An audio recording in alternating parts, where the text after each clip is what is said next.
नमस्कार, मी अविनाश परांजपे. आपण शंकराचार्यांचं सुभाषित बघतोय. देह स्त्री पुत्र मित्रानुचर हयवृषास्तोष हेतुर्नमेत्थम सर्वे स्वायुर्नयंती प्रतिथमलमीमांसमीमांसे एते जीवंती येनौ व्यवहृती पटवो येन ते सौख्यभाजः तम प्राणाधीशम अंतर्गतम अमृतम अमुम नैव मीमांसयेत.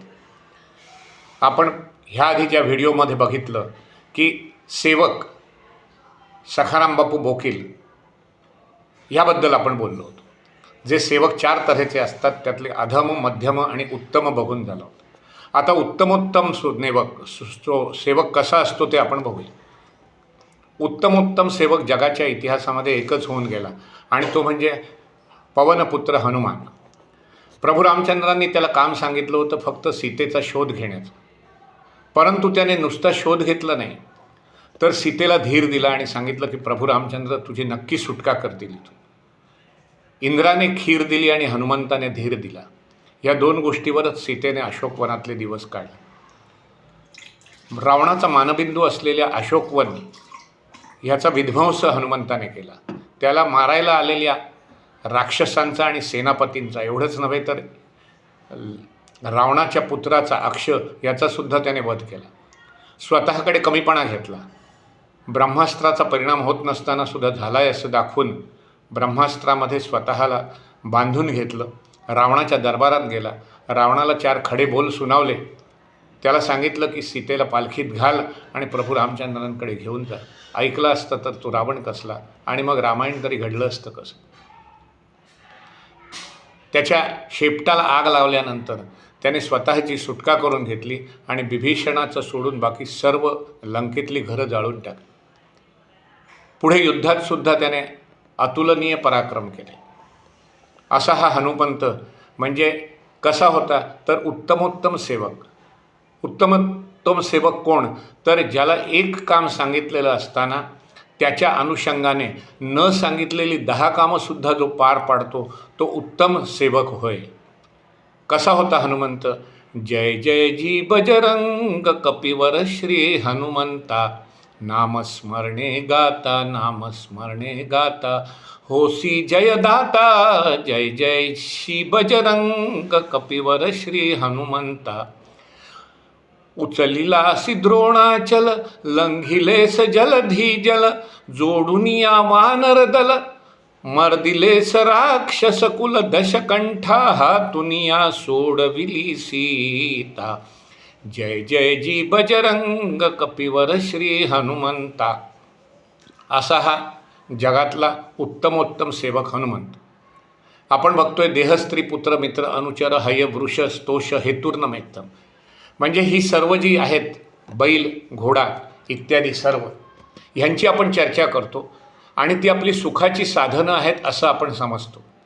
आपलं सर्व आयुष्य ह्या गोष्टींची चर्चा करण्यातच जातं. व्यवहारामध्ये प्रावीण्य मिळवण्यासाठी आपण प्रयत्न करतो व ते प्रावीण्य कसं मिळवता येईल याचीसुद्धा आपण चर्चा करतो. परंतु हे शरीर चालवणारा ज्या देहाची आणि देहाच्या अनुषंगाने येणाऱ्या इतर सर्व गोष्टींची आपण चर्चा करतो, मीमांसा करतो. परंतु हा देह चालवणारा जो आतमध्येच आहे, देहातच आहे, असा जो हृदयस्थ परमात्मा आहे त्याची मात्र आपण काहीच चर्चा करत नाही.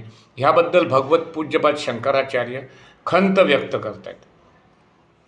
आता ह्यातल्या काही कठीण शब्दांचे आपण अर्थ बघूया.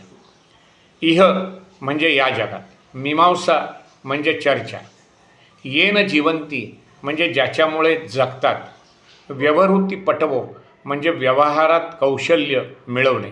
आपण व्यवहारात कौशल्य मिळवण्यासाठी सुद्धा चर्चा करतो. येन ते सौख्यभाजा म्हणजे ज्याच्यामुळे त्यांना सुख भोगता येते ते सर्व म्हणजे देह स्त्री पुत्र मित्र अनुचर वगैरे वगैरे ह्या गोष्टींबद्दल आपण बोलतो. सर्व आयुष्य ते ह्याच गोष्टींची चर्चा करण्यामध्ये घालवतात. ह्या गोष्टी म्हणजेच आपल्याला सुख देणाऱ्या आहेत असं समजतात. परंतु प्रत्यक्षामध्ये ज्याच्यामुळे आपल्याला सुख मिळतं त्या ह्या देहाला अनुषंगाने असणाऱ्या गोष्टींची मात्र आपण चर्चा कधीच करत नाही. ह्याबद्दल भगवत पूज्यपाद शंकराचार्य खंत व्यक्त करते. भगवत शंकराचार्यांनी देहाबद्दलची आपली आसक्ती जी होती ती सोडून दिली होती. हे कसं ते ह्या एका उदाहरणावरून आपण एका प्रसंगावरून बघू आणि आपला व्हिडिओ संपवू. भगवत पूज्यपाद शंकराचार्यांनी संन्यास घेतला. ब्रह्मचर्य आश्रमातून एकदम संन्यासाश्रमात ते गेले. हे तिकडच्या नुंबुद्री ब्राह्मणांना पसंत नव्हतं. त्यामुळे नुंबुद्री ब्राह्मणांनी भगवत पूज्यपाद शंकराचार्यांच्या घरावर बहिष्कार टाकलेला होता. शंकराचार्य आपल्या आईला म्हणाले होते की मी तुला एकदा भेटायला येईन. संपूर्ण भारतभर त्यांनी प्रवास केला आणि आईच्या अखेरच्या दिवसांमध्ये तिला ते भेटायला आले. थोड्याच दिवसात तिचं निधन झालं. तिचं निधन झाल्यानंतर नुंबुद्री ब्राह्मण तिचा देह स्मशानात नेण्यासाठी यायला तयार नव्हते आणि तिचा देह भगवत पूज्यपाद एकटे नेऊ शकत नव्हते स्मशानामध्ये. म्हणून त्यांनी काय केलं तर आपल्या आईच्या देहावर 2 ठिकाणी घाव घालून 3 तुकडे केले आणि एक एक तुकडा स्मशानात नेऊन त्याच्यावर अंत्यविधी उरकला.